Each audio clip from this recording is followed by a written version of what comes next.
Oke, Mas Bro.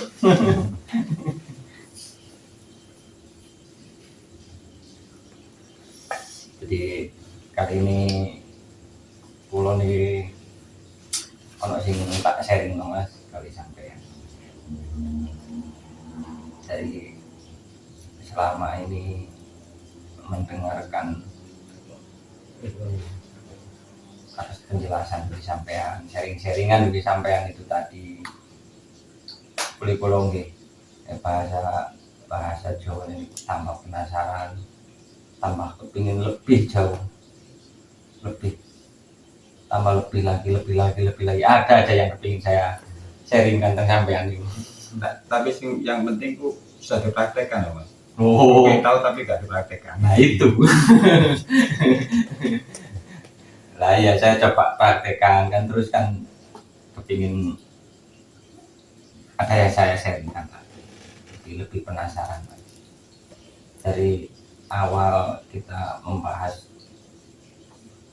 sampean bilang apa namanya Pancamaya Kosa yang dari mulai awal itu apa penjelasan secara apa namanya ini Mas? Kesadaran. Kesadaran Pancamaya Kosa manusia. Kesadaran Pancamaya manusia, terus ketambahan lagi cara mengalaminya gimana walaupun secara sederhana. Terus penasaran saya itu dari Anamaya Kosa itu kan fisik kan Mas? Nggih. Fisik kita itu kan gimana ya? Asal usulnya fisik itu gimana itu cara bisa memahami kan fisik kan banyak kan Mas? Ada apa namanya sel-sel, ada sembarang kali lah. Saya kan nggak pati. Nah, yang berikut kan kemungkinan besar kan ada penjelasan yang lebih dalam, intinya kayak gitu. Jadi saya ingin lebih apa ya namanya kalau bisa dibilang itu lebih detail, lebih memahami lah dari fisik kita sendiri gitu loh Mas. Kan ada yang bilang kan kadang-kadang kita mendengarkan dari orang juga, jadi fisik kita ini kok ada berapa lapis gitu loh kan gitu loh. Jadi itulah yang kepingin saya sharingkan dengan menurut jenengan itu gimana gitu. Paling enggak kita mulai istilahnya kan sama kepingin bedah. Nah itulah intinya, bedah materi. Nah, kemarin kan kita membahas masalah kesadaran Pancamaya Kosa, tapi sekarang kan materi dari Pancamaya Kosa tadi. Nah itu berarti kita ngomongin materi dari Anamaya Kosa atau fisik terkasar kita, istilahnya raga lah. Nah iya intinya membedah itulah. Kalau dalam perspektif Jawa, raga manusia itu ada istilah lain diartikan 7 lapis bumi Mas. Bahasa sederhananya 7 lapis raga kita adalah yang paling luar adalah rambut,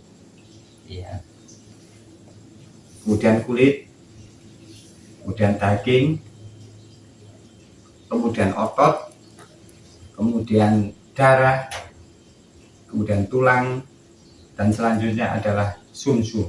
Sumsum paling dalam. Ini adalah struktur raga manusia. Jadi ini bahasa ini sering dipahami banyak orang adalah 7 lapis bumi manusia. Istilahnya bumi ini yang kita tinggali adalah sama 7 lapis. Itu apa itu? Ahli geografi, istilahnya kemungkinan ahli geografi yang tahu. Nah, itu sudah membagi bumi menjadi 7 step. Dan manusia adalah miniatur bumi. Sama juga ada 7 step. Stepnya tadi adalah rambut yang sampai sumsum tadi. Dari setiap lapisan atau 7 lapis raga manusia, istilahnya itu materi pembentuk 7 lapis raga manusia itu ada yang namanya, kalau istilahnya Jawa itu panca mahabhuta. Nah, ini baru-baru ini kan nama penasaran. Dengan istilah ini pembentuk 7 lapis raga manusia, dengan ada yang istilahnya dengan nama panca mahabhuta atau 4 anasir, atau banyak ini bahasanya itu banyak sekali, tergantung di negara mana atau di wilayah mana itu bahasanya lain.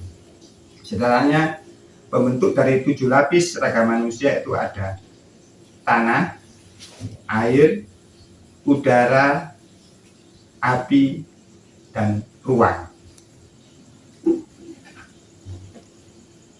Jadi ada 5 ya. Ada 5 elemen. Nah ini biasanya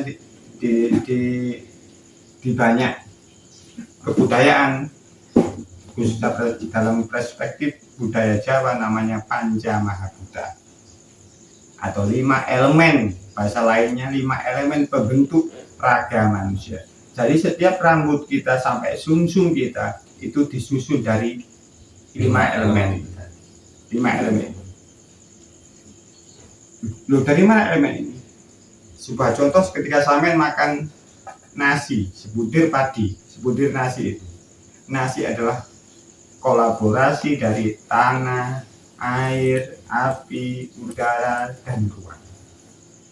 Jadi esensi dari tubuh atau raga manusia ini adalah intisari dari api, intisari dari bumi, intisari dari tanah, apa itu air, intisari dari udara, dan ruang.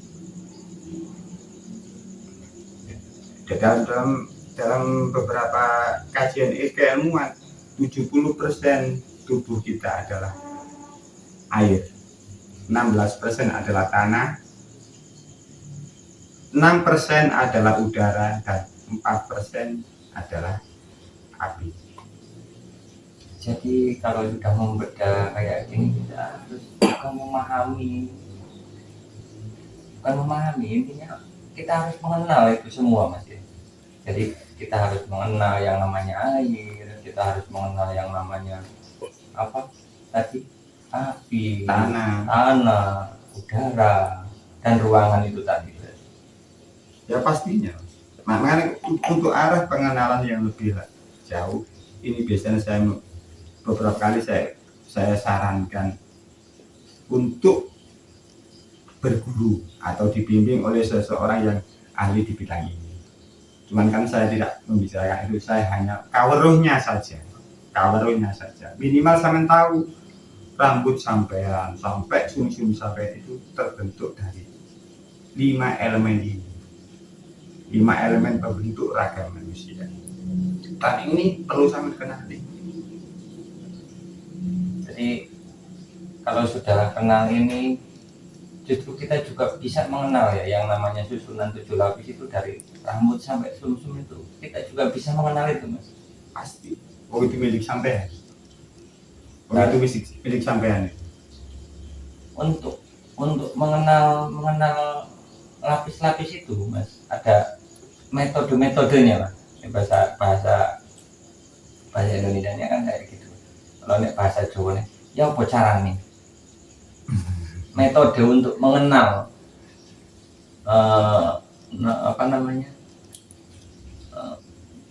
yang lapis-lapis itu tadi. Paling enggak,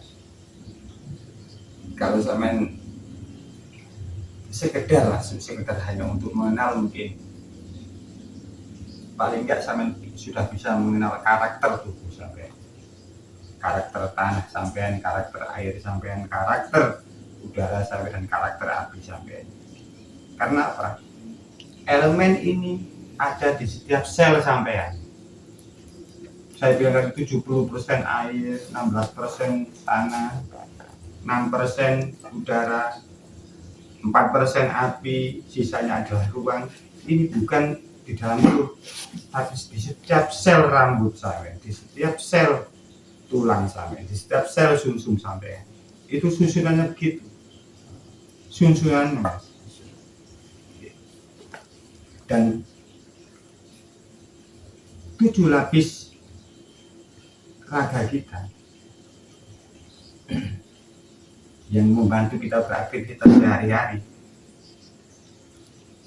itu membutuhkan istilahnya itu pembersihan Mas, istilahnya. Setiap hari pembersihan. Misalnya bagaimana cara sampean apa tadi? Mengenal itu. Lebih bisa mengenal. Ya, lebih bisa mengenal. Oke. Cara mudahnya sederhana. Kalau sampean kepingin mengenal elemen api sampean, berarti sampean harus terkena dengan sinar matahari. Ya. Kalau sampean ingin mengenal elemen atau anasir tanah sampean, jadi sampean harus bersentuhan dengan tanah. Kalau sampean ingin mengenal elemen air sampean harus bersentuhan dengan air. Dan ketika sampean ingin mengenal elemen udara sampean juga harus bersentuhan dengan udara atau menghirup udara. Itu cara paling sederhana. Nah, terus ada yang satu lagi nih, ruangan ini Mas. Gimana itu Mas? Nah, setiap elemen tadi itu menempati ruangan. Makanya ruangan itu tak terbatas Mas. Ruang ini tak terbatas. Seperti alam semesta ini menempati ruang. Ruang tak terbatas. Bumi, matahari, bulan, galaksi, semuanya adalah menempati ruang. Ruang ini tak terbatas. Jadi kalau istilahnya nih, kalau ada ruang itu bisa masuk semua lah di situ. Nggih.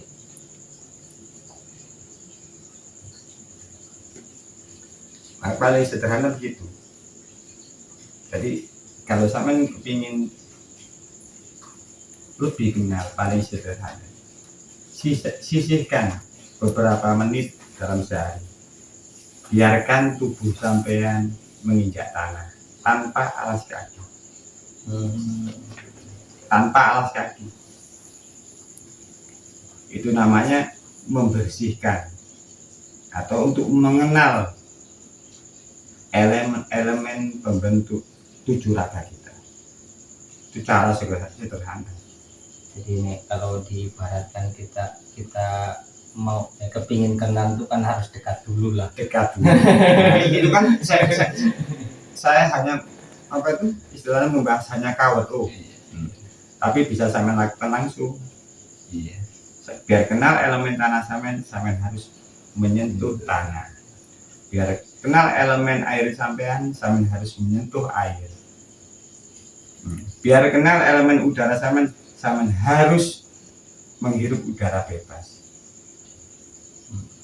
Dan kalau sampean ingin mengenal elemen api sampean harus mendapatkan cahaya matahari, paling enggak itu kan mudah. Atau membuat api. Itu cara mengenal. Jadi tetap intinya ini balik lagi intinya kalau ke yang cerita apa sharing yang awal itu tetap dari apa namanya Mas, kalau saya bisa membandingkan begitu, dari kita apa namanya itu yang Pancamaya Kosa itu ya Kesadaran. dari kesadaran juga tetap. Justru ini praktek dari kesadaran tadi. Ketika sampean sudah menyadari bahwa fisik sampean terbuat dari tanah, kenapa sampean jauh dari tanah? Kenapa sampean selalu pakai sendal? Kenapa sampean kalau lihat tanah kotor, padahal ada 16% loh tanah sampean. Air 70%. Seharusnya sampean harus meneliti air karena 70% tubuh sampean adalah air. Jadi kan dari situ kan paham. Padahal kalau kita kan sehari-hari padahal ya udah sering kan mandi kan pakai air. Kita setiap hari hirup udara ya terus. Kok kita tidak kenal kan gitu. Makanya sebelum praktek sampean harus mengalami kesadaran dulu. Ketika sampean sudah mengalami kesadaran bahwa sampean punya anamaya kosa, ada tubuh, bahkan ada 7 lapis tubuh sampean, berarti di situ ada kemungkinan sampean ingin kenal dengan tanah, ingin kenal dengan air, ingin kenal dengan api, ingin kenal dengan udara. Kan begitu. Jadi komplitnya ini untuk dari di sisi itu tadi ya tetap ya dari awal itu tadi kita harus penuh kesadaran intinya kan gitu. Dan buat kesadaran tadi sama otomatis dalam kehidupan sehari-hari konkretnya atau apa itu sama bisa merealisasikan dalam kehidupan sehari, sama mulai sadar bagaimana cara menghormati tanah, menghormati air, istilahnya menjaga bumi, menjaga air tetap bersih, menjaga udara biar tidak terpolusi. Karena apa? Karena bumi bisa tercemar, air bisa tercemar, udara bisa tercemar, tapi api, matahari tidak bisa tercemar. Minimal ketika sampean sudah tumbuh kesadaran pancamaya kosa sampean sudah bisa menyatu dengan air, menyatu dengan tanah, menyatu dengan udara. Itu cara yang paling sederhana yang padahal setiap hari udah sih kita lakukan, cuman kita saking belum sadar aja kan gitu. Jadi intinya kan kayak gitu. Cuman untuk yang lebih mendetail lagi itu tadi gimana Mas? Ya sampean harus punya guru. Harus punya. Saya kan hanya modal cover. Minimal sampean tadi nggak tahu raga yang selama ini sampean bawa kemana-mana ternyata ada 7 lapis, ada rambut, sampai susun gitu. Kemudian rambut itu enggak sekedar rambut, dibentuk dari 4 elemen tadi. Tadi kan sampai nggak tahu, sekarang sudah tahu itu namanya kaweru. Untuk sama lebih jauh, untuk mendalami itu, ya harus punya guru Mas. Tapi cara sederhana itu tadi. Terima kasih. Gitu. Untuk kaweru jadi minimal lebih tahu lah. Kita lebih bisa dalam keseharian kita kan kemungkinan bisa kita peragakan lah nih kalau bahasa itunya. Jadi kita bisa menghormati tanah, menghormati air. Jadi dalam segala hal kita nih bahasa gampang nih dalam menghargai kan kalau dalam bahasa apa namanya kita merujuk ke apa-apa bismillah dulu kan gitu. Itu fungsi dari ketika sampean sudah tumbuh kesadaran. Otomatis sama terapkan kesadaran raga sama terbentuk dari 4 elemen tadi. Berarti 4 elemen tadi sama perlakukan dengan sebaik mungkin. Jadi intinya kita minta izin dulu lah. Makanya dalam luar biasa dalam ajaran agama Islam, sama mau makan bismillah dulu, mau minum bismillah dulu. Itu sebenarnya kita sebagai umat harus malu, harusnya paham seperti ini Mas. Bukan hanya ritual. Kalau bismillah dapat pahala, kalau tidak bismillah dapat pahala. Tapi ya tidak apa-apa. Udah bagus bismillah itu sudah selamat lah istilahnya. Tapi kalau ingin kesempurnaan, kita harus menghayati bismillah. Ketika sampai bismillahirrahmanirrahim menginjak bumi, jangan pernah mencemari bumi. Jadi poin-poinnya di situlah. Itu yang paling sederhana aja. Tadi ini aplikasi dari ketika saya mempunyai kesadaran atau menumpuk kesadaran anak pancamaya kosa sampai otomatis saya bisa menghargai pembentuk fisik sampai dan saya bisa menghargai alam semesta ini. Ya, alhamdulillah bisa lebih memahami. Oke, terima kasih.